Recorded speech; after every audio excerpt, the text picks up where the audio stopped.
Update na po tayo sa pagdinig ng Senado kaugnay sa mga ilegal na pogo na dinaluhan ni dismissed Mayor Alice Guo. May ulat on the spot si Mav Gonzalez. Mav, ano nang latest dyan?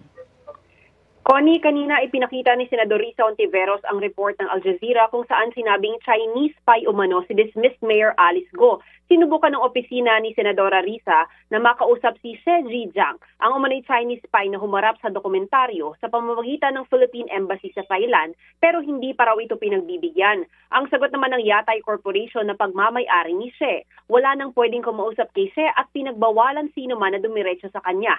Pero nakausap ng opisina ni Hontiveros ang dating kaselda ni She Zhijiang na si Wang Pugwei. Sabi ni Wang Pugwei sa Zoom interview, 1.5 taon silang magkaselda ni She at naging malapit na magkaibigan. Nang lumaya si Wang, ipinaubaya raw sa kanya ni She ang ilang declassified files. Ayon kay Wang, Chinese spy umano si Alice Guo o Guo Waping, pero hindi naman espesyal na spy. Aniya, may babusising background investigation sa lahat ng nire-recruit na field agent ng Chinese government, kasama ang Hometown Association, Chambers of Commerce, pati ang mga sikreto at kahinaan ng tao. Ito raw kasing paraan ng China para kontrolin ang kanilang field agents. Sa kaso raw ni Guo, yung Peking Filipino identity niya ang kanyang sikreto at kahinaan.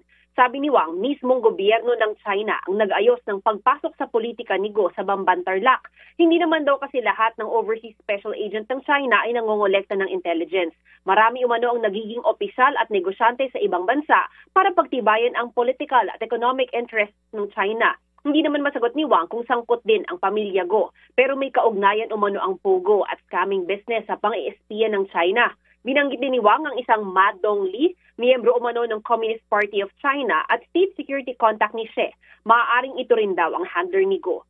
Sa ngayon nagtatago si Wang dahil sa takot para sa kanyang buhay. Hindi na rin daw niya nakakausap si She na nasa ilalim ng strict surveillance, pero bukas daw itong makipagtulungan sa gobyerno ng Pilipinas.